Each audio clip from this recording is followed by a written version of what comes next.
ആവശ്യമായ തേങ്ങയും 4 പച്ചമുളക്, 2 ഉള്ളി വെളുത്തുള്ളി ഇത്രയും ചേർത്തിട്ടാണ് ഞാൻ ഒതുക്കിയെടുക്കാൻ പോണത്. എന്നിട്ട് അതിൻ്റെ അകത്തേക്ക് ചേർക്കാനുള്ള അരപ്പാണ്. ചിക്കൻ തോരൻ റെഡിയാക്കാനുള്ള എണ്ണ ഒഴിക്കുകയാണ്. കുറച്ച് എണ്ണ മതിയേ, ഇത്രയും എണ്ണ മതിയേ.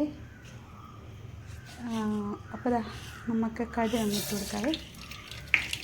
കണ്ടോ, നമ്മുടെ കടുക് പൊട്ടിക്കൊണ്ടിരിക്കുന്നു, പൊട്ടി വരുന്നുണ്ട്. നന്നായിട്ട് പൊട്ടി വന്നിട്ട് കടുക് ഇത്രയും പൊട്ടി വന്നിട്ടുണ്ട്. ഇതിലേക്ക് ഇത്രയും ഉള്ളി ഇട്ട് കൊടുക്കണം.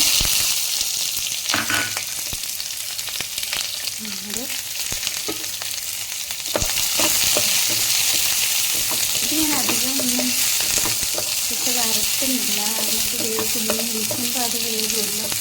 ഒരുപാട് അങ്ങ് വരട്ടിയെടുക്കുന്നുണ്ട് കേട്ടോ. ഇത്രയും ഇതാകുമ്പോൾ നമ്മുടെ കത്രിക്ക അരിഞ്ഞിരിക്കുന്നത് അതിലേക്ക് ഇട്ട് കൊടുക്കുക. അരിഞ്ഞിട്ടുണ്ട് കുറച്ച് നിറം മാറി കൊടുത്തിട്ടുണ്ടായിരുന്നു.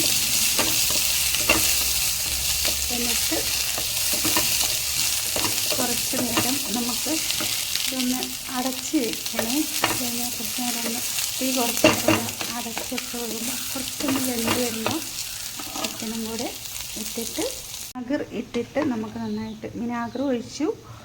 അത് ചിക്കൻ ഇങ്ങനെ കുറച്ച് നേരം വേകാൻ വയ്ക്കാമേ. കുറച്ച് നേരം വെന്തിട്ട് വിനാഗിരി ഒഴിച്ച് നമ്മളിതാ ഒന്ന് ഇളക്കിയിട്ടേ ഒന്നും കൂടി അടച്ച് വെച്ച് കുറച്ച് നേരം ഒന്ന് വേവിച്ചിട്ട് എല്ലാം കൂടി ഒന്ന് മിക്സ് നന്നായിട്ട് വേവിച്ചെടുക്കാമേ. കൂടി ഫ്രൈ ആക്കി എടുക്കണേ. അപ്പോഴാണ് കുറച്ചുകൂടി ടേസ്റ്റ് കിട്ടുക. ഇപ്പോൾ ഇതിങ്ങനെയാണ് ഇരിക്കുന്നത്. കുറച്ചും കൂടി ഫ്രൈ ആക്കണം. കുറച്ചും കൂടി. അപ്പം നമ്മളിതൊരു പാത്രത്തിലേക്ക് എടുത്ത് വയ്ക്കാൻ പോവുകയാണ്.